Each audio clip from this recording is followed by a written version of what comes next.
কাছে কি মনে হয় যে আমরা আসলে দুর্নীতির বিরুদ্ধে যে খবরগুলি সামনে আসতে দেখি এবং অনেকগুলি মানে আমার চোখে পড়েছে অনেকগুলি গণমাধ্যম প্রায় হুবহু ধরনের খবর ছাপিয়েছে, আমার কাছে মনে হয় যে তাদের খবর পাওয়ার উৎসটাও প্রায় একই ধরনের। আপনার কাছে কি মনে হয় যে সরকার আসলে এই খবরগুলি হোক সেটার জন্য এক ধরনের উপযুক্ত পরিবেশ সৃষ্টি করছে, পিক এন্ড চুজ করছে কার বিরুদ্ধে নিউজ করা যাবে যাবে না, সেটার ক্ষেত্রে একটা গুরুত্বপূর্ণ ভূমিকা রাখছে? অথবা আমি যদি প্রশ্নটা এইভাবেও করি যে সরকার তো জানতো যদি এই পুলিশের শীর্ষ পদে থাকা একজনের বিরুদ্ধে যদি এই পরিমাণ দুর্নীতির খবর ছাপা হয় তাহলে সেটা সরকারের উপরে এসে পড়বে, তাও সরকার এটি যে করতে দিচ্ছে, এটা কি আপনার কি মনে হয় যে সরকার আসলে এটা কেন করতে দিচ্ছে? এতে সরকারের কি লাভ? আপনার কাছে কি মনে হয় না যে আওয়ামী লীগ সরকারের সময় কেউ দুর্নীতি করলে, যেটা আওয়ামী লীগ দাবি করে যে তাদের সময় যদি কেউ দুর্নীতি করে তারা কেউ পার পায় না, তাদেরকে শাস্তির সম্মুখীন হতেই হয়, এই আওয়ামী লীগের যে ন্যারেটিভটা সেটা আসলে কিছুটা হলেও সত্য, যে কারণ আমরা দেখতে পাচ্ছি যে আসলে দুর্নীতিগ্রস্তদের বিরুদ্ধে বিভিন্ন ব্যবস্থা নেওয়া হচ্ছে? আপনার মন্তব্য একটু আমরা শুনতে চাই। ধন্যবাদ খালেদ, ধন্যবাদ। আমি প্রথমে দিলীপ ভাইয়ের একটা কথা নিয়ে আসি, যেখানে ইসলামিক রাষ্ট্রের কথা দিলীপ ভাই একটু কথা বললো, আমি একটু কারেক্ট করি না। ইসলামিক রাষ্ট্র কোনোভাবেও না জামাত ইসলামী বা বাংলা ভাই রিপ্রেজেন্ট করেন। সো বাংলা ভাই কি কর্মকাণ্ড করেছে বা জামাত ইসলামী কি করেছে সেটা দিয়ে বা হেফাজতকে সেটা দিয়ে আপনি ইসলামিক রাষ্ট্রকে কোনোভাবে আন্ডারমাইন করতে পারেন না, because they are not the ambassadors of Islamic রাষ্ট্র। ইসলামিক রাষ্ট্র এবং ভালো ইসলামিক নেতা পাওয়ার মতো আমার ব্যক্তিগত ধারণা যে এত ভালো কপাল মনে হয় আমাদের নাই। হ্যাঁ, বিকজ এটা আল্লাহর নিয়ম, এরকম নেতৃত্ব আসা অনেক বড় ব্যাপার। পৃথিবীতে কোন দেশে আছে আমি জানি না, কিন্তু কোনোভাবেও বাংলা ভাই এবং এদের বা হোলি আর্টিসানে যারা ঘটনা ঘটিয়েছে তারা ইসলামকে রিপ্রেজেন্টও করে না, জামাত ইসলামীও করে না, এবং ইসলামিক রাষ্ট্র চালানোর মতো তাদের সেই যোগ্যতা আছে কিনা সেটা আমি জানি না। তো সুতরাং এটা একটু ক্লিয়ার করে দেওয়া উচিত যে ইসলামিক রাষ্ট্র মানে একটা ফেইলিয়ার স্টেট। আমাকে একটু ক্ষমা করবেন, আমি একটু স্টুডিওকে বলতেছি যে আমাদের প্রযোজক ফয়সাল এই একটু সাউন্ড আমি একটু বেশি শুনতে পাচ্ছি, একটু কমিয়ে দেওয়া সম্ভব কিনা? জি পার্থ, আপনি কন্টিনিউ করবেন প্লিজ। আচ্ছা, এটা গেল এই ব্যাপারে কথা। দ্বিতীয় ব্যাপারে কথা যে আমি অত্যন্ত ইমপ্রেসড যে দাদা এত সুন্দর করে এই সরকার এগুলি করেছে এবং পলিটিক্যালি হি ইজ কারেক্ট যেটা বলেছে যে ইস্যু ভিত্তিক জোটা, বিকজ আমিও একটা বড় জোটে ছিলাম এবং ওনাদের অপশনটাও এখানে জোট থেকে বেরিয়ে এরকম সম্ভব না।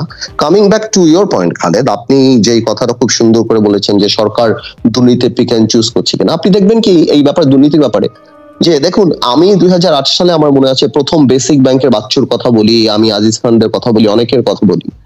সরকারি যে বেনজিরের যে ব্যাপারটা আসছে, আমাদের আইজিপি বেনজির এত টাকার মালিক, এটা কিন্তু হঠাৎ করে হয়নি বা আপনি এমন না যে একটা সাপের পুকুর থেকে একটা সাপ বের করে বললেন আল্লাহ এখানে তো সাপ পাওয়া গিয়েছে। এটা 10 বছর ধরে আমরা জানতাম, আমরা দেখতাম, পুলিশের পারসেপশন ছিল যে ওনার এক্সট্রাভ্যাগান্সা লাইফস্টাইল। বেনজিরের এই ঘটনাটা আমার কাছে একদম মনে হয়েছিল গত নির্বাচনের পরে যেমন ক্যাসিনো কেলেঙ্কারি হয়েছিল, যেখানে ওমর ফারুক চৌধুরী থেকে আরম্ভ করে সম্রাট থেকে আরম্ভ করে যেগুলি করা হয়েছিল, সেরকম কোনো কিছু একটা। দেখেন আপনি আপনার সিনহা সাহেব, তারপর ক্যাসিনো কেলেঙ্কারি, তারপর এই বেনজির, এগুলি আমার কাছে না পলিটিক্স এর চেয়ে বেশি মনে হয়েছে যে এখানে কোথাও একটা সরকার বিব্রত বোধ করেছে বেনজির সাহেবদের কোনো পার্সোনাল কর্মকাণ্ডে। এরকম কোনো একটা কাজ বেনজির সাহেব করেছে যেখানে সরকার ওইটা চিন্তা করেছে যে আমি এটা ব্যালেন্স করি ও বেনজিরকে শিক্ষা দেওয়া দরকার। কিন্তু আপনি আবার দেখবেন যে বেনজিরকে কিন্তু অ্যারেস্ট করা হয় নাই। কেন করা হয়নি অ্যারেস্ট? এই কারণে করা হয়নি যে বেনজির আইজি ছিল, বেনজিরের অধীনে এত আন্দোলন থামানো হয়েছে, বেনজিরের হাতে হ্যান্ডকাফ দিয়ে যদি আবার আপনি ভিতরে জেলখানায় দেয়া হয় সেটা ইন্টারন্যাশনাল নিউজ হবে এবং সেখানে পুলিশের মধ্যে কিন্তু একটা রিপার্কেশন হবে। কিন্তু এটা কিন্তু আপনি অস্বীকার করতে পারবেন না যে বেনজির কিন্তু 2টা আন্দোলন এবং 2টা নির্বাচন, ওনার যে ভূমিকা ছিল সেটা কিন্তু সম্পূর্ণরূপে পুলিশ কিভাবে মারমুখী ছিল এবং এই সরকারকে ক্ষমতা আনা যায়। সো বেনজির র্যাবে থাকা অবস্থায় যদি 300 মার্ডার হয়ে থাকে বা এক্সট্রা জুডিশিয়াল কিলিং হয়ে থাকে, এর মধ্যে 200 হয়েছে তো সরকারকে ক্ষমতায় রাখার জন্য। এবং যখন আপনি এই ধরনের অনৈতিক কাজ বা অনৈতিক কাজে এগুলি করবেন বা রাখবেন বা সুযোগ নেবেন, তখন তাদেরকে দুর্নীতি করার সুযোগ দিতে হবে। এই সরকারের রাষ্ট্রীয়ভাবে মদত দুর্নীতি করার সুযোগ দেওয়াটা এটা খুবই স্বাভাবিক যে পুলিশ দিয়ে যখন আপনি এই কাজ করাবেন, ভোট ডাকাতি করাবেন বা অন্য কিছু করাবেন, আমলাদেরকে দিয়ে যখন অন্য কাউকে বড়লোক বানানোর চেষ্টা করবেন, সেগুলো হবে। বাট আমার একটা প্রশ্ন, সেটা যেহেতু দিলীপ ভাই বা দাদা 64 সাল থেকে আজকে বাংলাদেশের রাজনীতি, আমি আসলে জানতে চাই যে 64 যে রাজনীতিবিদরা কিছু টাকা পয়সা কামাই করে, অনেক করে, বিকজ তাদের অনেক আনসিন খরচও থাকে, আবার ব্যক্তিগতভাবে তারা অনেকে একটু ল্যাভিশ লাইফ লিড করে, ঠিক আছে। আমি একটা জিনিস জানতে চাই, আমি মানে রাজনীতি থেকে, যে এস আলমকে 30-40 হাজার কোটি টাকা মালিক করে দিয়ে আজিজ খানকে সিঙ্গাপুরে বিলিয়নিয়ার বানিয়ে দিয়ে, বা বড় বড় এই যে দরবেশবান যা বলেন এদের আত্মীয় স্বজনরা ওমানে 200 কোটি টাকা খরচ করে ম্যারেজ অ্যানিভার্সারি করছে, এই করছে, মহিউদ্দিন খান আলমগীর এই ব্যাংকে ফেললো, তো 200 কোটি টাকা ক্রেডিট কার্ড নিল, এগুলি করে আওয়ামী লীগের লাভ কি? সরকারের লাভ কি? সরকার তো টাকার কোনো অভাব নাই। এই 30-40-50 হাজার কোটি টাকা যেটা দেখি আমরা, এই যে দেখলাম 3,500 কোটি টাকা এস আলম ভ্যাট দেয় নাই, আবার 2,000 কোটি টাকা সুদ মৌকুফ হয়েছে নজরুল সাহেব এস আলমের মিলার, এস আলমের অনেক বেশি। তো এস আলম তো টাকার অভাব নাই। আবার 10,000 কোটি টাকা দেখলাম ইসলামী ব্যাংকের নথি চেয়েছে, নাবিল গ্রুপ নামে কোন টাকা খেয়ে বলছে, এগুলোই তো কিছুই না। এর আগে কোন একটা মন্ত্রী দেখলাম 260টা বাড়ি লন্ডনে, এবং সেটা আপনার ব্লুমবার্গে আসছে, যদিও মন্ত্রী সাহেব বলার চেষ্টা করেছেন যেটা আমার আত্মীয় স্বজনের, বাট আপনি গেলে দেখবেন যেগুলি সব কোম্পানির কোনো আত্মীয় নাই, এগুলি সব 2000 সাল থেকে কোম্পানি করা। আমার প্রশ্নটা এইটা যে দাদা, আমার এই যে এস আলমের এত টাকা, বা আজিজ খানের এত টাকা, বা দরবেশ সাহেব বলেন বা এদের বলেন এত টাকা দিয়ে, এই টাকা যদি আওয়ামী লীগ 300 আসনে 10,000 কর্মীরা 1 লাখ টাকা করে দিত, তাও তো ঘরের টাকা ঘরে থাকতো। এই টাকা থাকার পরে এই চায়না থেকে আমরা এত অল্প টাকা পাই, এই টাকা আমি এটা বুঝি না যে এটার রিজনটা কি, কেন? শেষ করি তোমাদের। জি, আপনি যেহেতু প্রশ্নটা করছিলেন, সেই প্রশ্নটার জবাব আমরা জনাব দিলীপ বড়ুয়া থেকে এক লাইনে শুনবো কিনা, যে আসলে মাত্রই আরো কিছু আছে, আমি আরো কিছু জিজ্ঞেস করতে চাই। যেমন বেসিক ব্যাংকের বাচ্চু সাহেবকে আমি জেল খাটাতেই পারলাম না, আমি নিজে জেল কেটে ফেললাম। হ্যাঁ, উনি যে 5,000 কোটি টাকা উনার দুদক ডাকে উনাকে 5,000 কোটি টাকার করাপশন করতে দিয়ে সরকারের কি লাভ? সরকার তো ক্ষমতায় আছে, সরকারের জন্য তো টাকা কোনো ইস্যু না। তা আমি বুঝি না ইন্ডিভিজুয়াল এদেরকে দিয়ে পয়সা কামিয়ে দিয়ে, যে আপনি বললেন যে সরকার এখানে ভাগযোগ করে, এখানে আমার মনে হয় সরকার এখান থেকে ভাগ করতে হবে কেন? বাংলাদেশে প্রধানমন্ত্রী বলেন বা ক্যাবিনেট বলেন পৃথিবীর সবচেয়ে পাওয়ারফুল, এনারা যা ইচ্ছা তাই করতে পারেন, কেউ ওনাদেরকে জিজ্ঞেস করবেন না। তো কে কোথা থেকে কোথায় টাকা কামাই করবে না করবে, কিন্তু এই যে ইন্ডিভিজুয়াল লোকগুলিকে এত টাকার মালিক করে, তাহলে আপনি বলেন বেনজিরের এগেইনস্টে আপনি যেই 1500 কোটি টাকার কথা বলছেন, পত্রিকা খুলেই যখন দেখেন একজন ব্যবসায়ী 10,000 কোটি টাকা ব্যাংক লুট করেছে, তাহলে আপনি কিভাবে সরকারকে আমি ক্রেডিট দেবো? তাহলে আমার বুঝতে হয় যে নিশ্চয়ই এই বেনজির এমন কোথাও ব্লাবার মাউথ, এমন কোথাও এমন কোনো কথা বলেছে, এমন কিছু বলেছে যার কারণে সরকারের উচ্চ পর্যায়ে ব্যক্তিগত রাগ হয়ে এই কাজ করছে।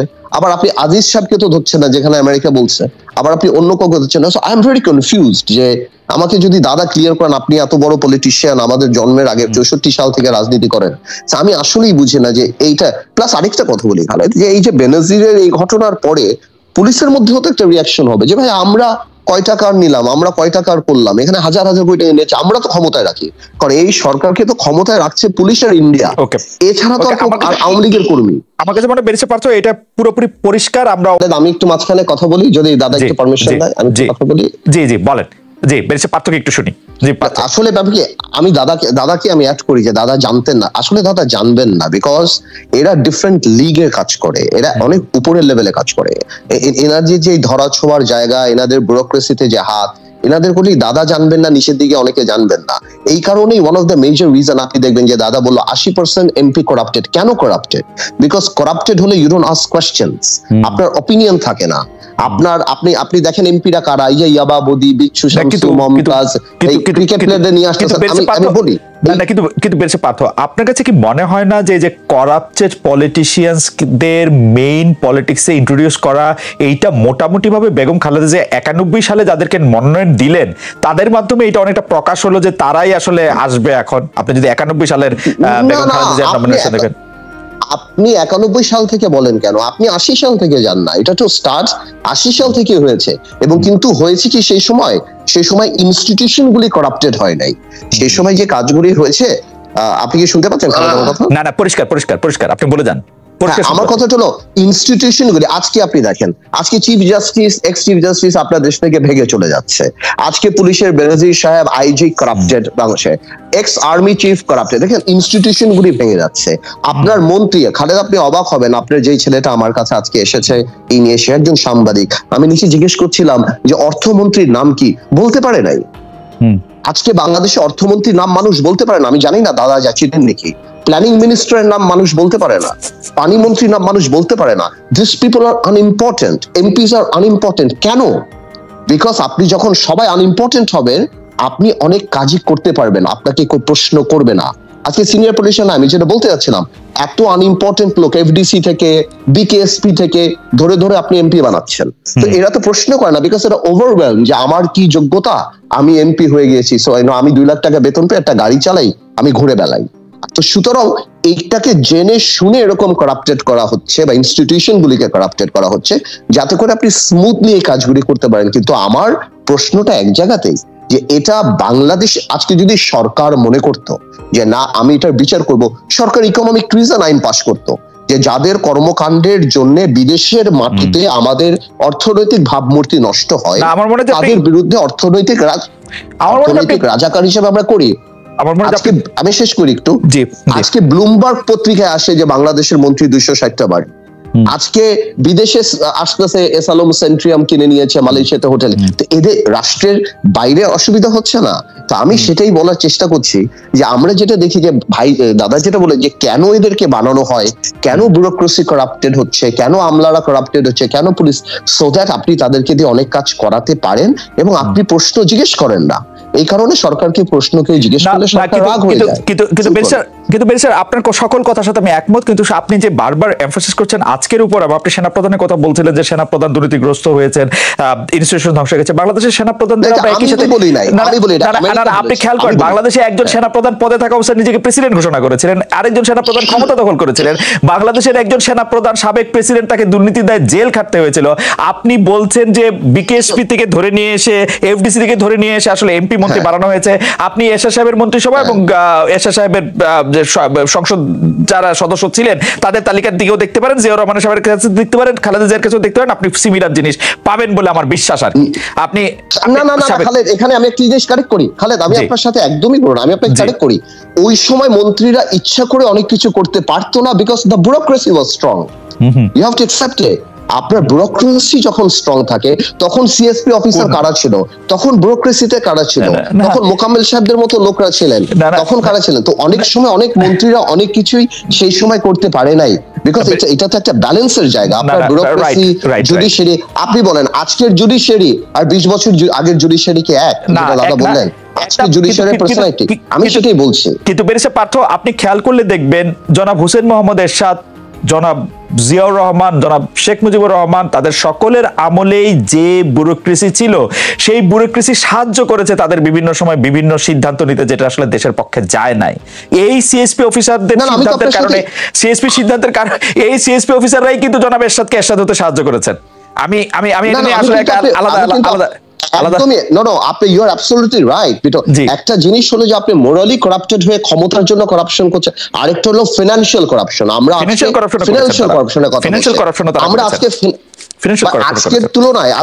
আজকের তুলনায় যে করাপশন হচ্ছে, আপনি বাংলাদেশের ইতিহাসে করাপশন দেখা যায়। এক বেসিক বাচ্চু 5,000 কোটি টাকা চুরি করছে, আপনি পুরা এরশাদ সাহেব আর আপনি পুরা জিয়াউর রহমানের ক্যাবিনেট খুঁজে বের করে আপনি দেখেন, আজকের দিনগুলি তো আসলে ইন্টারন্যাশনাল লেভেলে চলে গেছে। ইকোনমির সাইজও তো বেড়েছে, এইটা তো জাস্টিফাই করে না, মানে আগের 800 কোটি টাকা এখন। যাই হোক, আমরা এই প্রসঙ্গে আসবো।